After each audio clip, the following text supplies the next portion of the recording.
All right, well, you better preside. Here's what I'm going to do. I'm going to give you the benefit of the doubt today because what you're saying does not add up with what's being reported to me. You see this report? It's pretty thick. A lot of information about you. So you can't just come in here and tell me stories. When you come into my courtroom, you better have documentation with you because everything will be checked up on. You understand? And if I find out you're lying to me, it's not going to go well for you. 550, the State of Ohio versus Rachel Small. Ms. Small is before the court with her counsel, Mr. Diefenbach, Ms. Tranter on behalf of the State of Ohio. Ms. Small, your attorney had filed a motion for intervention eviction. So in a moment, you will be asked to change your plea to guilty to the one count of the indictment. The court accepts your plea but does not make a finding of guilt. Instead, I'll hold your plea in abeyance or set it aside and require you to complete a plan of intervention. If you successfully complete the plan of intervention, then the prosecution of this case will end with no finding of guilt, and I will dismiss this felony against you. Do you understand that? Yes, Your Honor. The other side of it is, though, if you fail to complete the plan of intervention, if you continue to use illegal drugs or you otherwise break the law, then I will be able to make a finding of guilty that's based on your plea today, and then I'm going to sentence you on this felony. Do you understand that part of it? Yes, Your Honor. How old are you? 21. How far did you go in school? I did. You didn't go to school at all? Your report says you completed the 3rd grade? I never got to go to school. I'm sorry? I never went to school. You never went to school at all? No, my mom, she tried to homeschool me, but she never completed it. Are you able to read and write the English language? Yes. Are you a citizen of the United States? Yes. Has anyone promised you how the court would sentence you if you fail to complete ILC? Do you understand the question? Not really. Do you know what a promise is, right? Yes. Has anyone promised you how I will sentence you if you mess up on this ILC? No. Has anyone threatened you in any way to get you to plead guilty against your will? No. Are you satisfied with the legal representation that you've received from Ms. Diefenbach? Yes. Are you currently under the influence of any drugs or alcohol? Do you take medication that interferes with your ability to understand what's going on today? I have in front of me a document called a change of plea. On the 2nd page, on the line marked defendant, there appears a signature. Did you sign this? Yes. Did you read this and go over it with your attorney before you signed it? Do you believe you understand what it says? Yes. This document says you're entering a plea of guilty to one count of aggravated possession of drugs, a felony of the 5th degree. That carries a maximum penalty of 12 months in prison and a maximum fine of $2,500. The prison term is not mandatory. Do you understand the maximum fines or maximum penalties? Yes. All right, Ms. Tranter. On or about April 4th, 2026, Warren County, State of Ohio, defendant Rachel Small did knowingly obtain, possess, or use a scheduled controlled substance, being methamphetamine, a Schedule II, and an amount of 1.03 grams. Ms. Diefenbach, anything on those facts? No, sir. Ms. Small, did you hear the statement that was read? Yes, sir. Do you admit that what she said is true? Yes, sir. And again, you understand all the rights you're giving up when you enter a plea of guilty? What's your plea? I'm sorry? Guilty. The court will make a finding that you've made a knowing, intelligent, and voluntary waiver of your constitutional rights. The court accepts your plea of guilty. Ms. Small, I am going to grant your motion for intervention in lieu of conviction and order these proceedings stayed pending the completion of the terms of that supervision. So you will be on ILC for a period of 3 years, up to 3 years. You will be subject to the supervision of the Warren County Probation Department. You're ordered to refrain from the use of any drugs or alcohol or marijuana. There's no THC use in any form. Do you understand? Yes, Your Honor. Why aren't you working? I am. Oh, I have 2 jobs. what? I Where? have 2 jobs. Where do you work? I'm a pet groomer at, Is this a valid, verifiable job? yes, sir. It's not under the table. No. I put money in the bank. I'm sorry? I just put money in the bank a couple days ago. Well, that's really not what I meant by under the table. I mean, are you reporting this income and having taxes withheld? Yes. Okay. The level of care that is being recommended is residential. I finished the coach. I went through residential of the coach. I went through PHP, IOP, sober living, and I'm still doing outpatient. Where are you doing the outpatient? Through, what's it called? Like KEV? KEV Health. KAV reported to us that they unsuccessfully terminated her.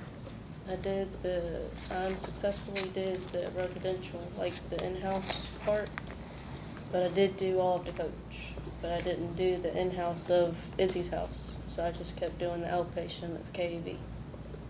I also have that she did not complete to coach successfully. She left treatment against staff advice. You understand that when you did it, what you tell me, everything gets verified. These agencies that we send you to, they report to us. Do you understand I have that? certificates. I'm sorry? I have certificates. Where are they? At home. I did successfully complete residential, I did PHP, and I did IOP. And then I went to Izzy's house for sober living. And I didn't complete the in-house, so I did the outpatient so I could work and try and get my kids back. What was this whole deal about you leaving the state of Ohio? I didn't leave. I asked if I could leave because my niece passed away into a car wreck. She was 4. But you told the people at Izzy's that you were leaving the state, right? I asked them if I could. And they said if I could verify it with my probation. There seems to be a lot of conflict in what you're telling me versus what these different organizations are telling me. It doesn't add up. I offered to wear GPS so they could see. You're on a it. GPS, aren't you? No. Let's do this. Ms. Small, I'm going to tell you right now, I am going to place you back on a monitor today. You'll be placed on electronically monitored house arrest. What that means is you do not leave your house for any reason unless you have permission of community corrections. Do you understand that? You don't run to the drugstore, you don't run to the gas station for cigarettes or whatever. You don't leave your house. That's what house arrest is. I am going to give you work release, which means you can go to and from work. Other than that, you don't leave your house, okay? Because I'm not so sure. I want to get some verification of some of this because the recommendation is that I commit you to a residential facility and then from there into sober living. Where are you living now? Franklin. At my With? mom's. My mother. Is your mother in active use? No. She's not in active use right now. Are there drugs in that home? No. You understand that we're going to send somebody out and they're going to inspect the home, and if they find something, it's on you. Yes.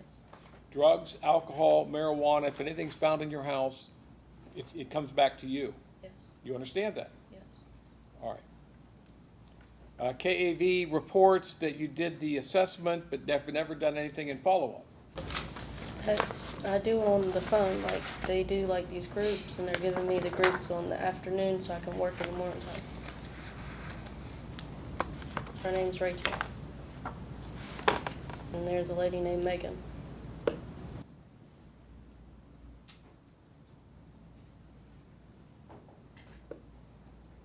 KAV reports that you did the intake on June 30th, 2026, and you were assessed, but other than that, you have not attended any treatment appointments. She works with Izzy's house, and I was through Izzy's house through KAV because they use. Did you just not tell me you were going to do your outpatient with KAV? Yeah, like. But So there's- Izzy's house is the in-house, but I didn't go with in-house. I stopped doing that part, and I just went directly with the people that Izzy's house used, which is KAV. They're saying you haven't done anything since June 30th, after the intake. I have phone calls, messages, FaceTimes, all that. All right, well, you better preside. Here's what I'm going to do. I'm going to give you the benefit of the doubt today because what you're saying does not add up with what's being reported to me. You see this report? It's pretty thick. A lot of information about you.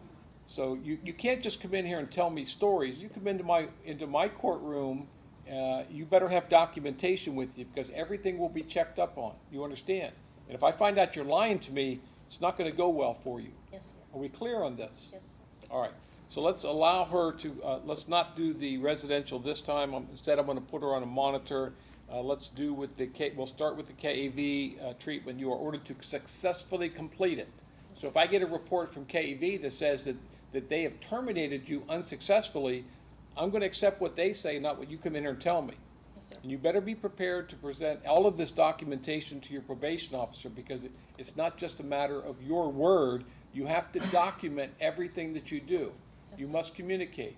You don't leave the state without permission of your probation officer. In fact, you don't leave your house. Yes, sir. You're on house arrest right now. Yes, sir. You have 11 days jail time credit.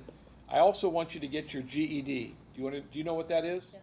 All right, you're gonna get some sort of diploma on this. Thank you.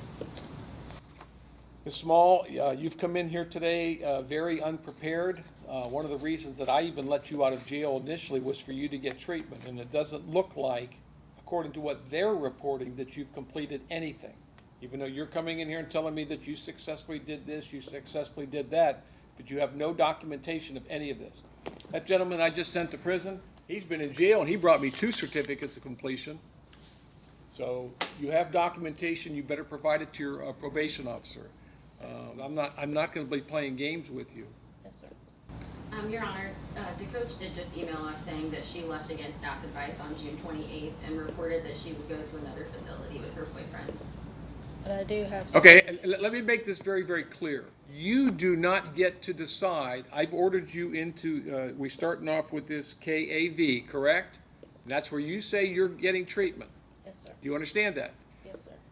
If you leave there without permission of your probation officer, that is going to be a violation. Yes, sir. You complete this treatment to a successful completion, or you don't. If they terminate you unsuccessfully, that's what I'm gonna go by. Yes, sir. So you don't just say, well, I'm tired of this one, I don't like what they're telling me, I'm gonna go find somebody else. Understood. Nope, not now. We clear? Yes, sir. Ms. Tranter, is there anything else? No, Your Honor. Ms. Diefenbach? No, sir. All right, better take this seriously, Ms. Small, because I'm telling you right now, I'm not gonna be putting up with excuses and nonsense. Either you follow my orders or you don't. It's your choice. We're clear? Yes, sir. That's all. Head back down to court services. They're gonna want to meet with you today. Yeah.